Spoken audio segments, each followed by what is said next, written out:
प्रधानमंत्री नरेंद्र मोदी की अध्यक्षता में दिल्ली में नीति आयोग की अहम बैठक, सभी राज्यों के मुख्यमंत्री हुए शामिल, विकास के मुद्दों पर हुई चर्चा। टीएमसी को लगा एक और बड़ा झटका, सांसद प्रकाश चिकबराइक का इस्तीफा, राज्यसभा में अब टीएमसी के पास कुल 10 सांसद बचे। अभिषेक बैनर्जी को सीआईडी का समन, सीआईडी ने शाम 6 बजे पेश होने को कहा, अभिषेक को भवानी भवन में होना है पेश। मीनाक्षी नटराजन विवाद मामले में कल होगी सुनवाई, नामांकन रद्द करने वाले ऑफिसर के फैसले पर कांग्रेस ने किया था एससी का रुख। पीओके में फायरिंग के बाद भड़के लोग, रावलकोट में पाकिस्तानी सेना के खिलाफ निकाली गई रैली, तनावपूर्ण हालात के बीच न्याय की मांग, 32 से ज्यादा लोगों की हुई थी मौत।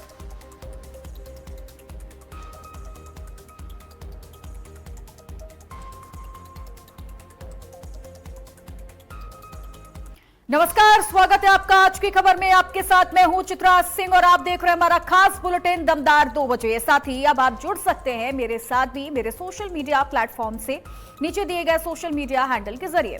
तो देखिए, ओमान के तट के पास शिनाज बंदरगाह क्षेत्र में एक जहाज एमटी जलवीर पर हमले की घटना सामने आई है। इस मामले को लेकर भारतीय दूतावास ने भी प्रतिक्रिया दी है। दूतावास ने सोशल मीडिया पर जानकारी देते हुए कहा है कि हम स्थिति पर बारीकी से नजर रख रहे हैं और आगे की जानकारी के लिए स्थानीय अधिकारियों के साथ तालमेल बिठा रहे हैं। और ये वीडियो भी हम आपको दिखा देते हैं जिसमें बकायदा इसकी जानकारी भी दी गई है। और अब ये वीडियो सोशल मीडिया पर बहुत ज्यादा वायरल हो रहा है, जिसमें एक जहाज एमटी जलवीर पर हमले की घटना देखने को मिल रही है। हालांकि इस मामले को लेकर भारतीय दूतावास की ओर से रिएक्शन आया, जिसमें दूतावास ने सोशल मीडिया पर इस बारे में जानकारी दी और ये बताया है कि हम बारीकी से इस पूरी स्थिति पर नजर बनाए हुए हैं।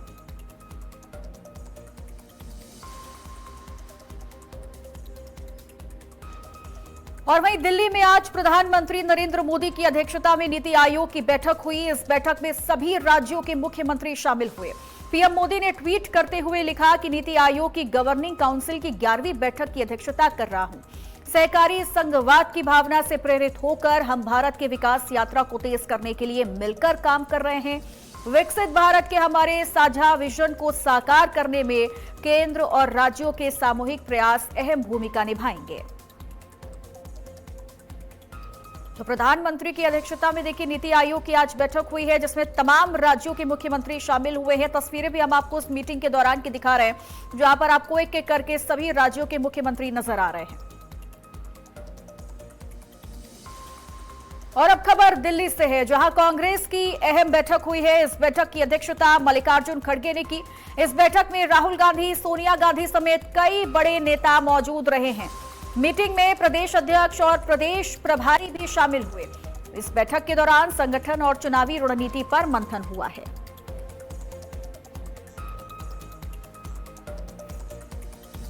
तो बार बार ये जो अंदेशा जताया जा रहा है कि लोकतंत्र संविधान खतरे में है, यही तो आधार है उसका। एक संघ का व्यक्ति बैठ गया रिटर्निंग ऑफिसर बन के और उसने अन्याय की पराकाष्ठा कर दी, मतलब चापलूसी की हद कर दी। किस तरीके की राजनीतिक दबाव में आकर निर्णय लिया, ये अपने आप में मैसेज है कि देश में अब जैसा गांधी जी आए थे और सरकार का असहयोग किया था, उस तरह का इस सरकार का असहयोग की परिस्थिति निर्मित हो गई है देश में। अदालत से क्या उम्मीद है? अदालत न्याय से हमें उम्मीद है, न्यायपालिका से उम्मीद है। समय आएगा, देखते हैं, अन्यथा सड़क पे जनता के बीच में तो है ही। और अब पश्चिम बंगाल की राजनीति से बड़ी खबर आ रही है, जहां एक और टीएमसी सांसद ने इस्तीफा दे दिया है। प्रकाश चिकबराइक का टीएमसी से इस्तीफा दिया गया है और अब तक देखिए 3 राज्यसभा सांसदों ने इस्तीफा दे दिया है। और अब राज्यसभा में सांसदों की संख्या की अगर हम बात करते हैं तो टीएमसी के कुल 10 सांसद ही बचे हैं।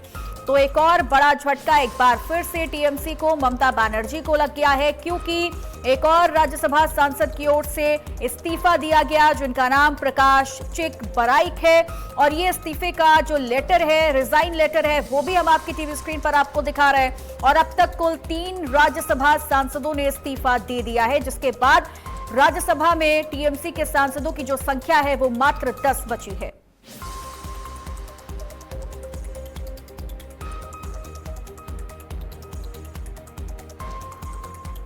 तो लगातार ममता बनर्जी की मुश्किलें जो हैं वो देखिए बढ़ती जा रही हैं और हर रोज चाहे वो विधायक हो, सांसद हो, राज्यसभा सांसद हो, कोई ना कोई टीएमसी से इस्तीफा देता जा रहा है, जिसके बाद ममता बनर्जी के सामने तमाम मुश्किलें आ खड़ी हुई हैं अपने साम्राज्य को बचाने की।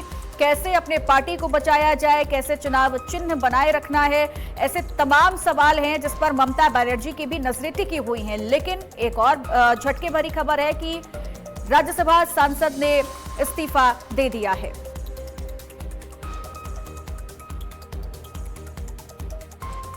बंगाल के लोग, वेस्ट बंगाल के लोग जिस तरह राय दिए हैं, उस राय को एक्सेप्ट करते हुए आज मैं भी अपना पद से इस्तीफा दिया। तो आप बीजेपी में जाना चाहेंगे सर? समय के इंतजार कीजिए।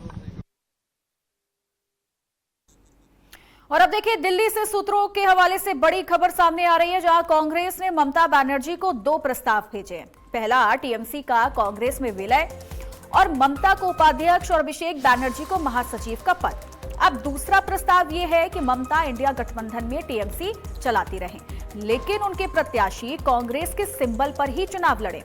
ये 2 प्रस्ताव हैं जो सोनिया गांधी कांग्रेस की तरफ से ममता बनर्जी को दिए गए हैं।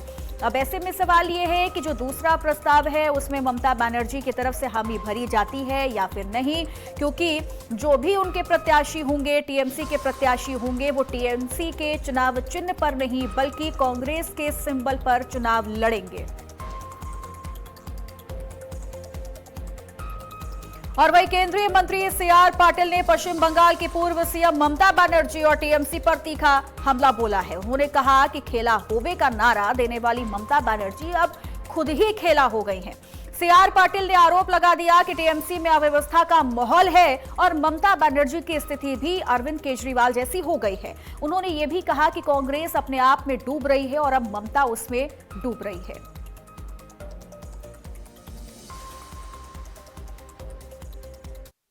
देखिए, तो उनकी पार्टी का सवाल है, वो तय करेंगे वो लोग।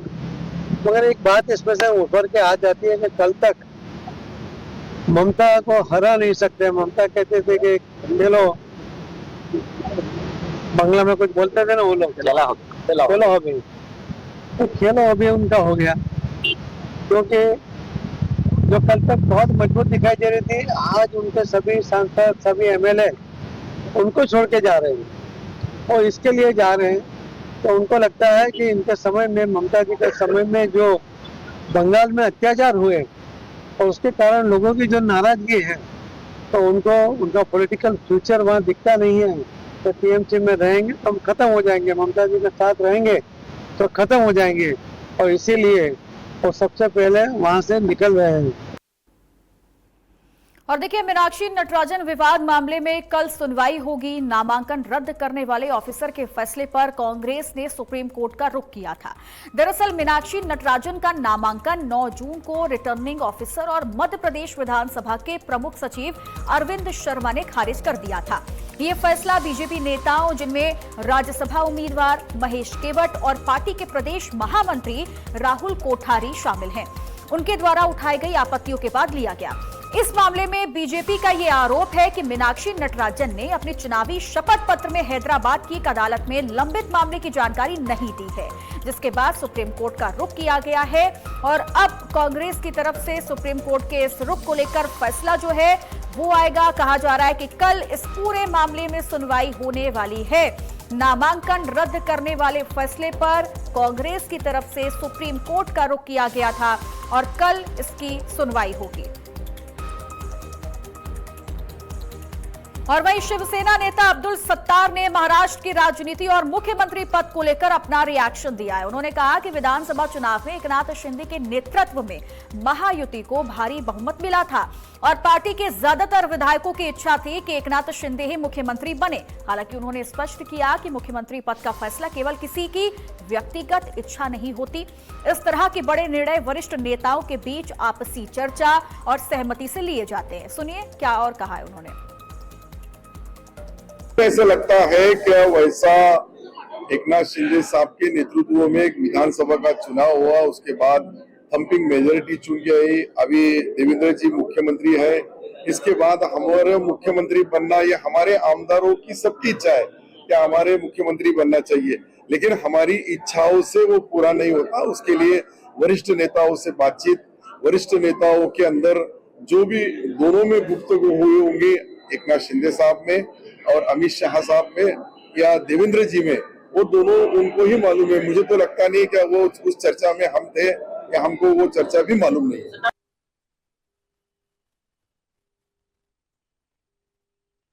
इस समय हमारे साथ शिवसेना के नेता अब्दुल सत्तार जी मौजूद है। सर, शिवसेना पार्टी के ही एक नेता है जिन्होंने एक बयान दिया है, बच्चू कडू जी, कि एकनाथ शिंदे जी जो उप मुख्यमंत्री हैं उनकी मुख्यमंत्री होने की मांग कही है। क्या कुछ कहना चाहेंगे इसको लेकर? नहीं, देखो, उनको जो अच्छा लगा, उनको जो हमारे नेता के बारे में अगर कोई भी बड़ा पद उनको मिलता है, अगर उनको मुख्यमंत्री जी की डिमांड करते हैं, तो ये सारा अधिकार भारतीय जनता पार्टी के वरिष्ठ नेताओं को है। मांगना उनका काम था, उन्होंने मांगे, और वो पद इनके मांगने से देना या नहीं देना, ये तो भारतीय जनता पार्टी के अंदर जो काम करने का तौर तरीका है, उनके वरिष्ठ नेता ही वो जजमेंट लेते हैं। हमारे नेता ने मांगनी की है, उसके ऊपर अगर वो विचार विनिमय करेंगे तो वरिष्ठ नेता ही इसका जजमेंट दे सकते हैं। बट सर, क्या इसी सिलसिले को लेकर बार बार उप मुख्यमंत्री एकनाथ शिंदे जी दिल्ली जाते हुए दिख रहे हैं? क्या यही विषय है?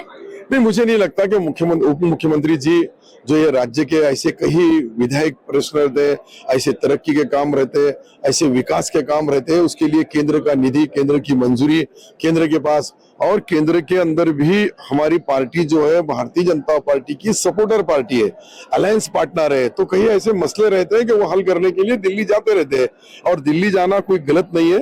एक उप मुख्यमंत्री कर्तव्यदक्ष एक जमाने के मुख्यमंत्री, आज वो अगर दिल्ली जाते हैं तो दिल्ली के जाने के लिए सिर्फ मुख्यमंत्री बनने के लिए नहीं जाते हैं, लेकिन स्टेट के जो प्रश्न है, स्टेट के जो सवाल है, स्टेट के अंदर जो भी तरक्की के काम है, वो करने के लिए, वो विचार विनिमय करने के लिए, चर्चा करने के लिए बार बार दिल्ली जाते हैं। इस पूरे बयान को लेकर कि उप मुख्यमंत्री जी एकनाथ शिंदे वो मुख्यमंत्री बनने चाहिए, उसको लेकर आपका क्या कुछ विचार है? नहीं, हमारी पार्टी के नेता अगर बड़े बनते हैं तो इससे ज्यादा खुशी की बात कौन थी होना चाहिए, और हमको उसकी खुशी होगी।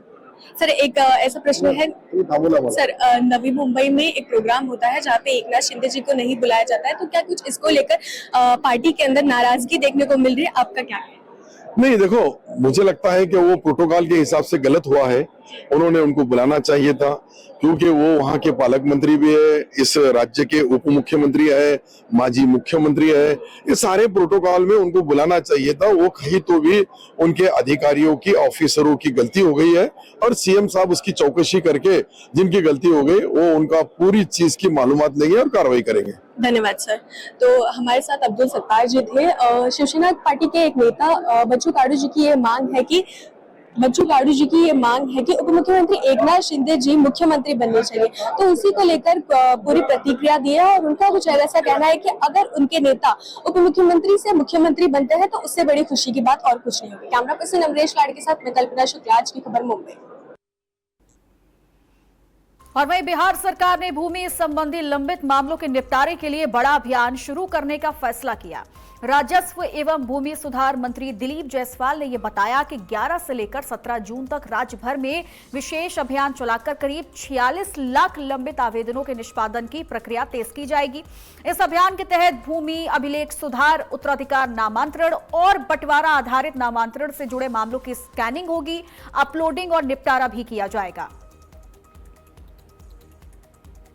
जैसा कि हमारे विभाग के सचिव और मुख्य सचिव महोदय ने आपको विस्तृत तौर पे बताया कि बिहार के अंदर जो करीब 46 लाख लंबित आवेदन बचे हुए हैं, और उसके लिए एक महाअभियान की शुरुआत की जा रही है।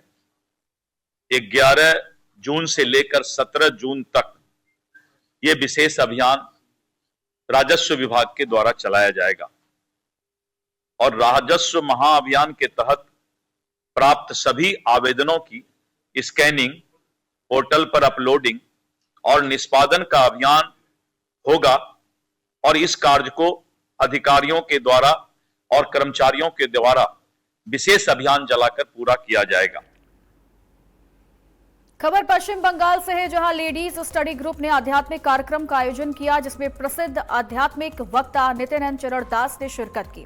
अपने संबोधन में उन्होंने जीवन में सच्चे सुख और आंतरिक शांति के महत्व पर प्रकाश डाला। उन्होंने कहा कि आज की भागदौड़ भरी जिंदगी में इंसान सफलता की दौड़ में इतना आगे निकल गया है कि वो खुश रहना ही भूलता जा रहा है। उनके प्रवचनों से पूरा वातावरण आध्यात्मिक ऊर्जा और सकारात्मकता से भर गया और उपस्थित लोगों ने उनके विचारों को बेहद प्रेरणादायक बताया।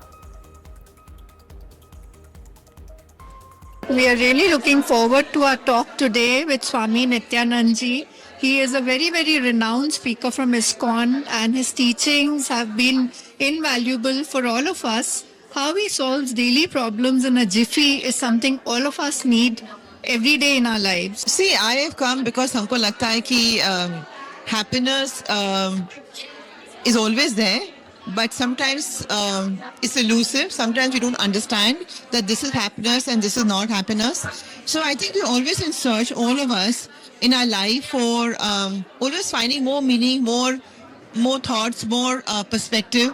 Today we have a program which is of Happiness Paradox by His Grace Nityanand Charan Das Ji. He's going to delve into the world of happiness, your passion, your pursuit, and contentment in life. There are so many successful people and yet they are so less fulfilled. So he is going to give us fresh perspectives into the meaning of living a life which is balanced and meaningful. Yeah, for me, success and happiness is to avoid judgment, not to compare with anybody, and avoid negative thoughts, and to be happy always, whatever you have in life. हमारे जितने भी शास्त्र हैं एक ही चीज बताते हैं। जैसे मान लीजिए एक मछली है, तो मछली के लिए सबसे अच्छा एनवायरनमेंट क्या है? पानी। लेकिन जैसे ही आप उसको पानी से बाहर निकालेंगे वो तड़पना शुरू कर देती है। फिर चाहे आप उसको कुछ भी दीजिए, लेकिन उसका जो नीड है वो पूरा नहीं हो रहा है। और आप उसको अच्छे से अच्छा खाना खिलाइए, पूरी दुनिया में घुमाइए, उसका जो तड़पना बंद नहीं होगा। लेकिन जैसे आप उसको पानी में लाएंगे तो फिर आपको उसको कुछ मिले ना मिले वो शांत हो जाती है, खुश हो जाती है। तो मेन रीजन है कि जैसे गीता में भगवान कहते हैं वी आर स्पिरिचुअल बीइंग्स, हम लोग आध्यात्मिक हैं, वो हमारा स्वाभाविक जीवन है। उससे लोग कट गए हैं, उससे लोग दूर हट गए हैं, इसलिए इतना तड़पना बढ़ गया है लोगों के जीवन में। जितना जितना हम आध्यात्मिक जीवन से दूर गए उतना ही हमारी जो खुशियां हैं, सुख है, वो दूर होता गया हमसे। और वहीं गाजियाबाद में सीवेज सैंपल में वैक्सीन डिराइव पोलियो वायरस यानी VDPV टाइप 1 मिलने के बाद स्वास्थ्य विभाग अलर्ट मोड पर आ गया है। डूडाहेड़ा सीवेज ट्रीटमेंट प्लांट के नमूने में वायरस की पुष्टि हुई है। हालांकि राहत की बात यह है कि यह किसी मरीज में नहीं है, बल्कि रूटीन सीवेज जांच के दौरान मिला है। स्वास्थ्य विभाग ने 12 संवेदनशील क्षेत्रों को चिन्हित कर विशेष निगरानी शुरू कर दी। 107 सर्वे टीमें और 160 स्वास्थ्य कर्मी बच्चों की स्क्रीनिंग और पोलियो ड्रॉप्स अभियान में जुटे हैं। करीब 1.25 लाख बच्चों की जांच की जाएगी। फिलहाल जिले में किसी भी बच्चे में पोलियो के लक्षण नहीं पाए गए हैं।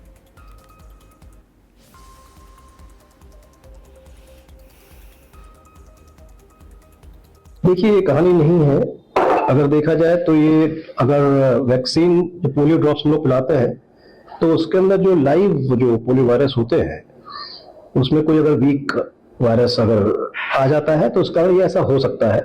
सबसे अच्छी बात यह है कि ये मैं मानूंगा, क्योंकि ये डूडाहेड़ा जो हमारे यहाँ पर एक जगह है, वहां पर पंपिंग स्टेशन के सीवेज से एक पोलियो वायरस की पुष्टि हुई है। लेकिन सबसे अच्छी बात यह है कि पोलियो ये वैक्सीन डिराइव्ड वायरस है और ये नॉन वायरुलेंट वायरस है और इससे किसी तरह की क्षति या किसी तरह के नुकसान की कोई भी संभावना है ही नहीं। आरजेडी सुप्रीमो लालू प्रसाद यादव के जन्मदिन के अवसर पर पटना में पार्टी नेताओं, कार्यकर्ताओं और समर्थकों ने उनकी लंबी उम्र और अच्छे स्वास्थ्य की कामना की। इस मौके पर पटना हाईकोर्ट स्थित मजार पर चादरपोशी कर विशेष दुआएं मांगी गई। आरजेडी नेताओं का कहना है कि लालू प्रसाद यादव गरीबों, दलितों और अल्पसंख्यकों की मजबूत आवाज रहे हैं और उनके समर्थक देश विदेश में उनका जन्मदिन उत्साह के साथ मना रहे हैं।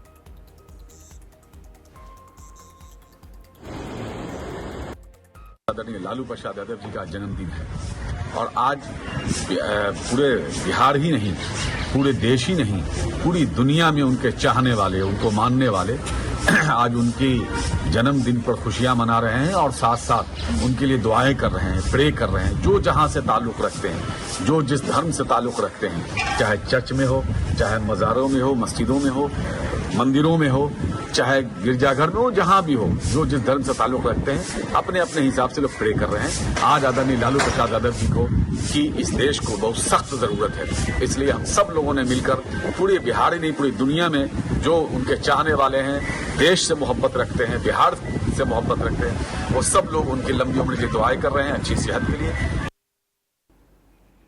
बिहार के हाजीपुर नगर परिषद के लेखपाल मनीष कुमार के खिलाफ आर्थिक अपराध इकाई ईओयू ने आय से अधिक संपत्ति के मामले में बड़ी कार्रवाई शुरू की है।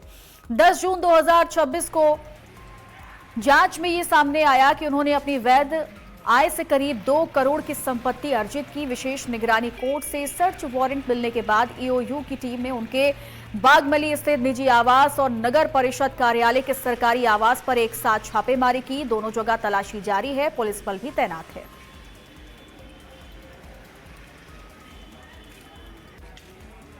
मामले रेट चल रहा है यहाँ पर। किनके यहाँ सर? मनीष कुमार के तो क्या है वो? सहायक हैं जी, सहायक। तो क्या ऐसा क्या मामला निकल गया है? क्या कुछ दस्तावेज सामने आए? 7% है इस पर रेट अभी चल ही रहा। कहाँ से रेट चल रहा है? अभी यहाँ चल रहा है और ऑफिस में चल रहा है और चल रहा है। झारखंड की दुमका पुलिस ने रीना हत्याकांड का सनसनीखेज खुलासा किया है। रीना की हत्या उसके प्रेमी केतन मंडल ने ही की थी। बताया जा रहा है कि रीना शादी करना चाहती थी, जबकि केतन इसके लिए तैयार नहीं था। पुलिस जांच में पता चला कि केतन रीना को मसानजोर डैम घुमाने ले गया था और वहां फोटो खींचने के बहाने उसे डैम से धक्का दे दिया। करीब 3 महीने की जांच के बाद पुलिस ने तकनीकी साक्ष्यों के आधार पर आरोपी को गिरफ्तार किया, जिसके बाद पूछताछ में उसने अपना जुर्म कबूल कर लिया है। युवती का शव डैम में मिला था और उसके बाद उसका छानबीन किया जा रहा था, लेकिन उसमें पता नहीं चला। लेकिन फिर हम लोग को उनके परिजन के द्वारा और लोग भी खोजते आए। उसके बाद वहाँ पर उसका शव का पहचान किए, जो दुमका की ही रहने वाली एक लड़की थी, उसका शव के रूप में शिनाख्त हुआ और उनके द्वारा एक नंबर भी दिया गया कि जिससे उसकी लड़की काफ़ी बातचीत करती थी। उस पर संदेह व्यक्त किया गया और उसी के आधार पर मसानजोर थाना में एक प्राथमिकी दर्ज किया गया और अनुसंधान किया जा रहा था। और अनुसंधान के क्रम में जो इस पर संदेह व्यक्त किया था वो काफ़ी भागा भागा फिर रहा था यहाँ वहाँ, तो उसके लिए एक टीम हम लोग बनाए एसडीपीओ के नेतृत्व में, थाना प्रभारी सब। उसको काफ़ी खोजबीन के बाद पकड़ा गया। पकड़ने के बाद उससे पूछताछ किया गया तो वो अपना संलिप्तता स्वीकार किया। उसके बाद उसकी गिरफ्तारी की गई है। ग्रेटर नोएडा के दादरी थाना क्षेत्र स्थित लोहारली टोल प्लाजा पर दबंगई का मामला सामने आया है। आरोप है कि करीब 1 दर्जन से ज्यादा गाड़ियों का काफिला बिना टोल शुल्क दिए जबरन प्लाजा पार कर गया। इस दौरान बूम बैरियर तोड़ दिया गया और हूटर बजाते हुए वाहन आगे निकल गए। विरोध करने पर टोल कर्मचारियों के साथ मारपीट की गई। पूरी घटना टोल प्लाजा पर लगे सीसीटीवी कैमरों में कैद हो गई है। जानकारी मिलने पर दादरी पुलिस ने कार्रवाई करते हुए टोल मैनेजर की शिकायत के आधार पर कई लोगों को वाहनों समेत हिरासत में लिया और मामले की जांच शुरू कर दी है।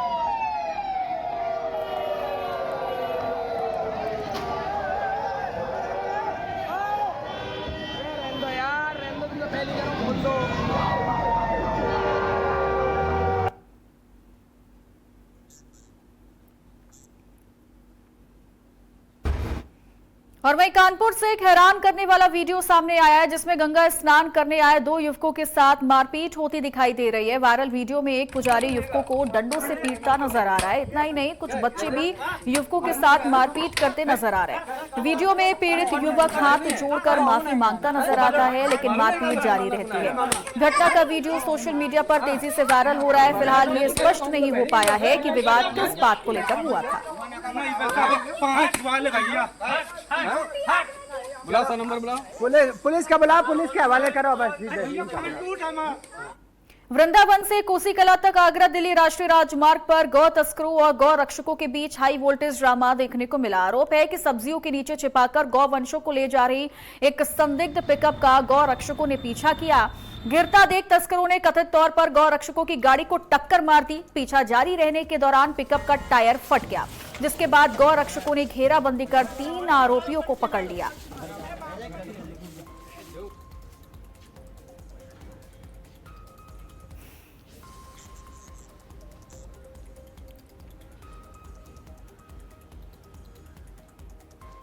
और इन्हीं खबरों के साथ इस खास बुलेटिन में बस इतना ही। आप देखते रहिए आज की खबर। साथ ही अब आप जुड़ सकते हैं मेरे साथ भी मेरे सोशल मीडिया प्लेटफॉर्म से नीचे दिए गए सोशल मीडिया हैंडल के जरिए। नमस्कार।